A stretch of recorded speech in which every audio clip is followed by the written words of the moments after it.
ஆதிக்கு ஃபோன் பண்ணி அவனை டென்ஷன் பண்ண வேண்டாம்னு பார்த்தா அவன் கால் பண்ணவே மாட்டேங்கிறான். என்னதான் பண்றது? பேசாம நாமளே கால் பண்ணி என்ன ஆச்சுன்னு கேட்டுடலாமா?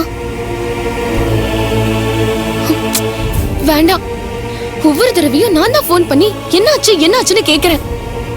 ஆனா ஆதி ஒரு தடவை கூட ஃபோன் பண்ணி சொல்லவே மாட்டேங்கிறான். இதுக்கு நான் மட்டும் எப்படி இருக்கேன்? அவன் தானே பண்றேன்னு சொன்னா அவனே பண்ணட்டும்.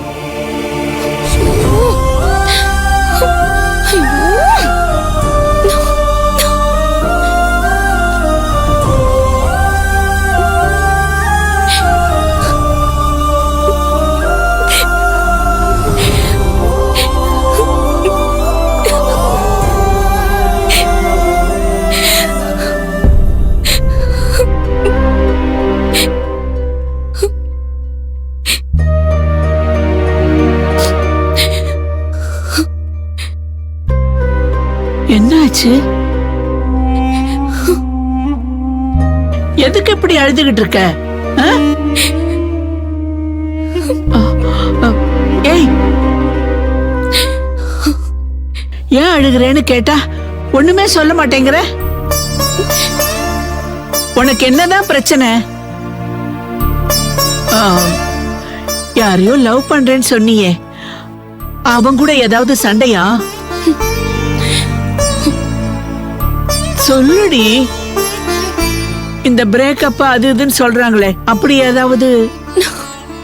தயவு செஞ்சு கொஞ்சம் தனியா விடுறியா? என்னடி இப்படி பேசுற? நீ அழுதுகிட்டு இருக்கும் போது நான் எப்படி கேட்காம இருப்பேன்? இப்ப இங்கிருந்து போக போறியா இல்லையா?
அம்மாடி,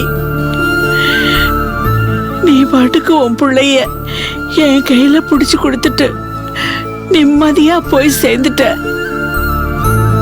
ஆனா நான் இவளை பாதுகாத்து கரை சேர்க்கறதுக்கு படாத பாடுபட்டுக்கிட்டு இருக்கேன். அம்மா, நான் படுற கஷ்டம் உனக்கு தெரியுதா இல்லையா? நீ உயிரோட இருந்தா அவளுக்கு என்னெல்லாம் பண்ணி இருப்பியோ அத்தனையையும் நான் பார்த்து பார்த்து பண்ணிக்கிட்டு இருக்கேம்மா. ஆனா அவ இப்ப வளர்ந்துட்டாம்மா, வளர்ந்துட்டா. அவ மனசுல இருக்கிறத கண்டுபிடிக்கிற சக்தி எனக்கு இல்லம்மா, இல்ல.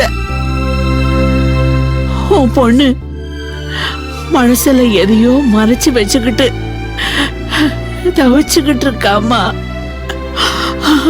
இந்த வயசுல என்னால என்ன பண்ண முடியும்?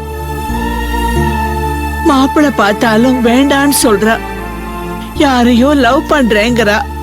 அவன் நல்லவனா கெட்டவனான்னு எனக்கு தெரியலம்மா. இப்ப திடீர்னு ஒண்ணுமே சொல்லாம தனியா உட்கார்ந்து அழுதுகிட்டு இருக்கா. அத பார்த்ததும் அப்படியே என் வயித்துல நெருப்பள்ளி கொட்டின மாதிரி இருந்துச்சுமா. என் பேத்தி தனியா அழுகிற அளவுக்கு அப்படி என்ன பிரச்சனைன்னு தெரியல. அவ மனசுல என்ன கஷ்டம்னு நான் எப்படி கண்டுபிடிப்பேன்? அவ கஷ்டம் தீர நான் என்ன பண்ணுவேன்?